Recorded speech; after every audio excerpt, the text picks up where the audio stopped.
Hi everyone. So I watched someone do a prediction today, a hypothetical election prediction about what if like an alternate history. What if Trump were the nominee in 2000 for the Republicans rather than George Bush? So it would be Trump versus Gore, and I believe he picked the person doing the prediction said Trump would pick what's his name, Herman Cain as his running mate. Um, and yeah, that's definitely a possibility. I guess I could stick with that. Although I do remember Trump actually wrote a book or something where he not only advocated for single payer, he actually among other things, but he also he said he wanted to pick Oprah Winfrey to be his vice president. Yeah, it's a direct quote. So I don't know. I'm torn about which to pick, but I don't think it would make much of a difference either way. I think right off the bat, Trump has a huge advantage because of his populism. You know, I mean, not that it was necessarily never before seen, because like right before, like in 1996, there was Ross Perot, who was basically a proto Trump, was Trump before Trump. He was also a businessman, too, an outsider, and he did pretty well. He probably would have won if he didn't drop out of the race at some point and then immediately go back, which caused a lot of people to not take him seriously. Um, yeah, so just getting into it, like this populist on the Republican side versus this just elitist, snobby, or not that I'm personally against Al Gore personally. I mean, I'm just talking about how he's perceived. I honestly, if I could have voted in 2000, I would have voted for Gore over Bush. I wish Gore had won because Bush was just one of the most awful, you know, one of the worst presidents in like all of fucking history. But yeah, that's a story for another time. Yeah, and I would have voted for John Kerry as well in 2004. Um, not because I loved Al Gore or John Kerry, but because they're way better. But they're at least slightly better than the other option. But anyway, let's get into it. So you got Trump. The populist appeal would really help Trump. Especially in the Rust Belt, obviously, because we talked my last video about how Wisconsin is actually not the most conservative state in the Rust Belt. It's the most populous state. It's the most elastic. And right off the bat, so you got populist versus just non-populist here, just like someone is just perceived very not good. I mean, snobby, elitist, entitled or whatever, just just all out negative traits. Um, yeah, so let's get into it. Right off the bat, you have these four tilt states, and for the record, I use tilt as the margin tilt is anywhere less than 1% in either side, and then I use lean as 1 to 5, and then likely as 5 to 10, and then safe as anything above 10. Which this map also kind of uses. I mean, the tilt and the lean is the same, but the likely they they use anything over 15 instead of 10. So they have California as a likely state, but I still put it as a safe, barely safe. Hard to imagine California back then. It was actually barely safe, but I mean, it was actually a likely margin in 2004 as well. So it's not the first that it was so close. Kind of unthinkable that California was so close in the modern day, but yeah, it was. So never say never as to what you might see in the electoral map in the future. But anyway, yeah, you got these four tilt states. Wisconsin. These are pretty easy flips. In the Rust Belt at least, Wisconsin and Iowa. Iowa was actually bluer than Wisconsin, believe it or not. Yeah, in 2000. Unthinkable in the modern age, but yeah, that's true. So right off the bat, populist appeal would immediately flip these two Rust Belt states red. Um, Ignore the Bush, that's Trump. So I mean, flip both of them, but they're not going to be safe red. I think. Okay, for now, I'll just put a solid.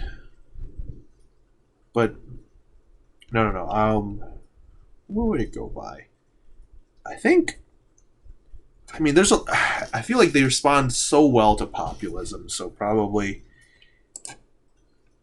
Wisconsin might even go likely, honestly. But say put it barely lean. It'll probably be like nearly 5 points. It'll be like 4.8 or something like that. And Iowa would also be lean. It'll probably be closer to be like 4.7, 4 point something like that. So Iowa closer than Wisconsin still. But yeah, that's a 5 point swing. He'd probably. I think he'd be able to flip Minnesota as well. Because believe it or not, yeah, Minnesota was actually the second closest state. It was closer than Pennsylvania, and Michigan.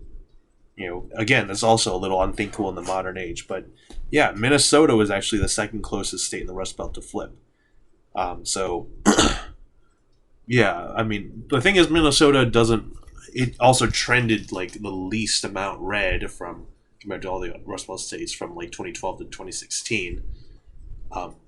So it's also got considerably like a lot less of the elastic type voter, the populist type voter, than the other three Rust Belt states. But then again, I mean, 2004, like Bush cracked 47.61 in Minnesota. So that shows that there is, like Trump isn't really cracking like more than like 44 or something like that, 45. But it can get up historically. It can get up to as much as 47.6. I mean, which is slightly under what Gore got here. But I think Gore probably could have trimmed. Trump probably could have trimmed a little more of Gore's too. But so it's a hard. I think he probably could flip. Trump probably would flip Minnesota, but it would be. But I don't know by what margin. I mean, that's the thing. But there's probably a lot more voters that would shift. So probably I'll put this also as a lean margin. I mean, we can maybe put it as a tilt, but I guess I'll put it as a lean. Probably be like a 2 point margin ish. Pennsylvania, Gore plus 4.2. I mean, if Wisconsin went 5 points to the right, then Pennsylvania probably would also be tilt. It could probably go even more than this because they really like populism. These could both be likely, and this could be lean. And then Michigan, Gore plus 5.1. You could also either that or it could be tilt. So yeah, I know that's a little. Imagine that. Imagine seeing Minnesota red but Michigan blue, Pennsylvania red but Michigan blue, Wisconsin red but Michigan blue. Well, that's not unthinkable, but Pennsylvania red but Michigan, or no. Imagine just seeing Minnesota red but Michigan blue. It's kind of a not a good. I mean, well, not just. Yeah, it doesn't make a ton of sense in modern day standards. But I think honestly, like probably he could have flipped Michigan, probably the skin of his teeth. Yeah, so that's kind of a little. Yeah, you got lots of these mysteries, and then you also New Hampshire. Like they didn't really like Trump very much, but I think in this. If you ran in 2000, I mean, Trump. Part of the reason they liked Bush so they flipped for Bush was because he ran on a very anti-war, a very like populist type. Well, no, Bush didn't really run much as a populist, but he was anti-war, and that helped him. And Trump is definitely pretty anti-war. So I think New Hampshire that would probably help him in New Hampshire. He'd probably win it by more than Bush. He'd probably win it by like 2 or 3. And another thing, West Virginia. I mean, this used to be a safe Democrat state, it was Clinton plus 14, and then all of a sudden it was Bush plus 3. It's because of the environmentalism. And I think with the added populism, um, I think Trump actually would have done really well in West Virginia. Probably make it like safe.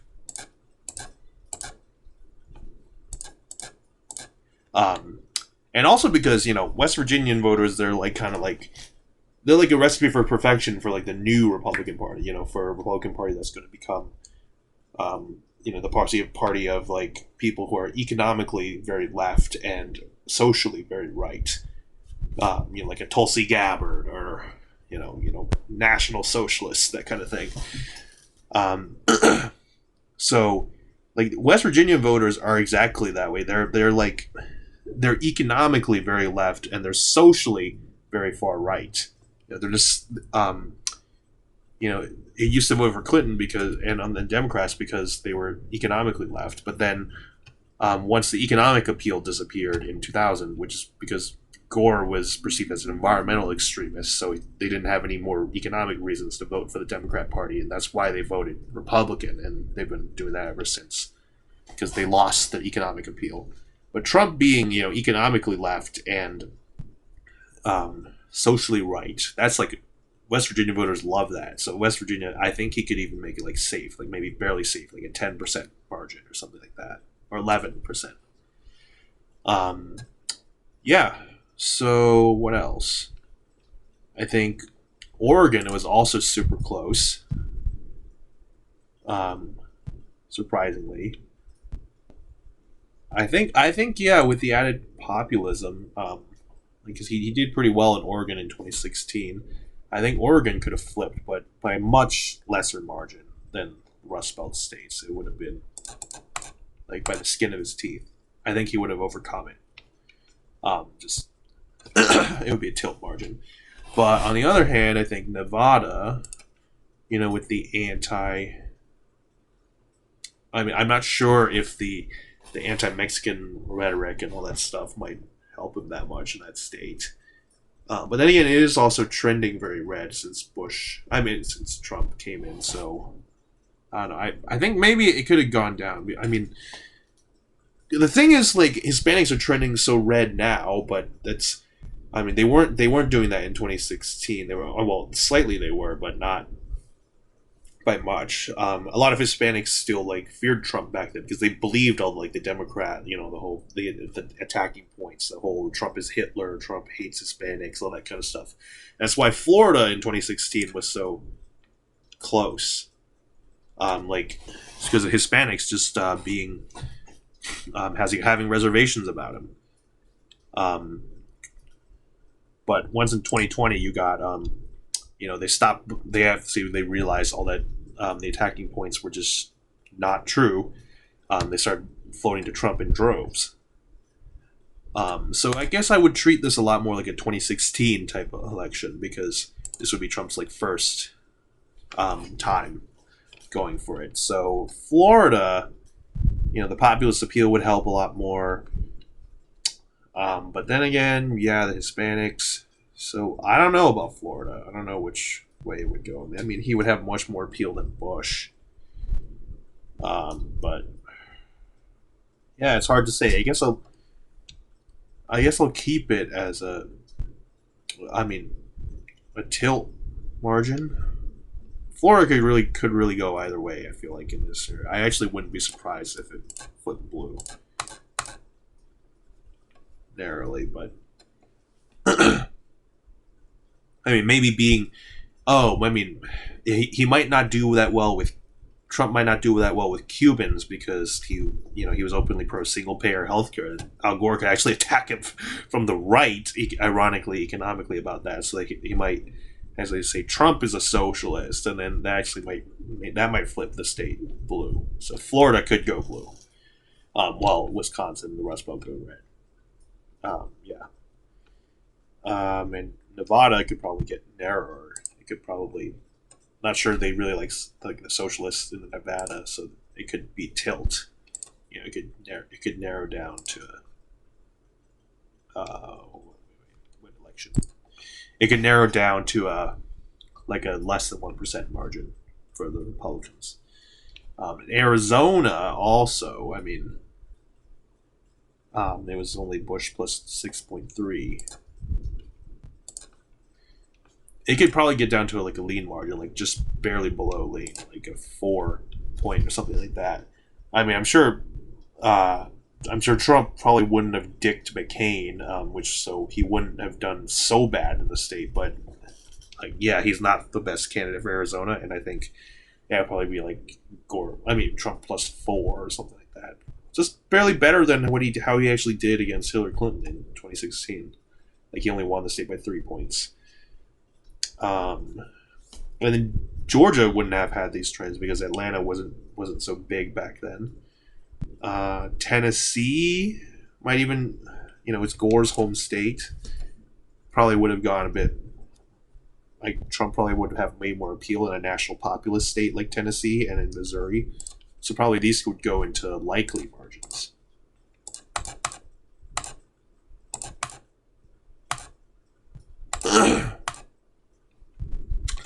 Colorado, probably rough. I'm not going to touch that. It's probably going to be roughly the same, but I think probably in New Mexico, I mean, probably the anti-Mexican rhetoric also wouldn't help him there. So New Mexico probably would have been deeper blue. Gore only won him by the skin of his teeth. It probably would have gone into like a lean margin at least for Gore. In Washington, it was only Gore plus 5.6. And I just think Trump with his populism, he might even get some of those like progressive voters, particularly with the single-payer healthcare thing. I don't know if you'd necessarily run on that, but that's what he said at the time. So I think Washington might actually be closer.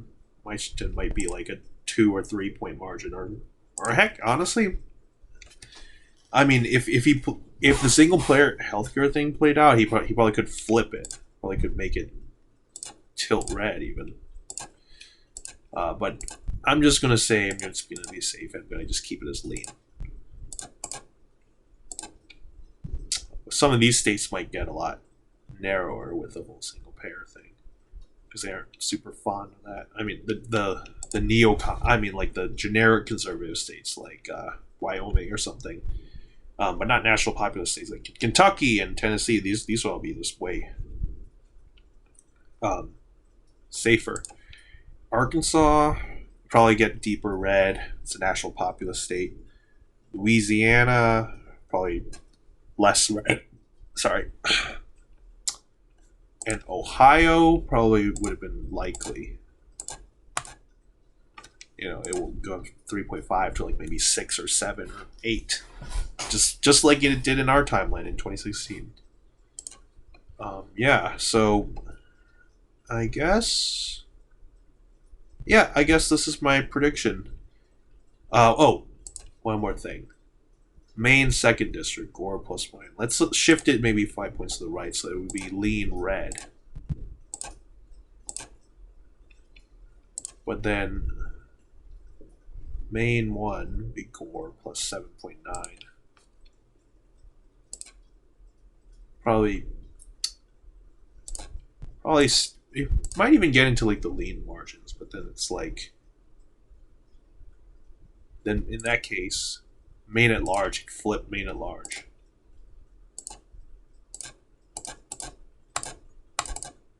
Tilt. Which is roughly similar to the New Hampshire margin.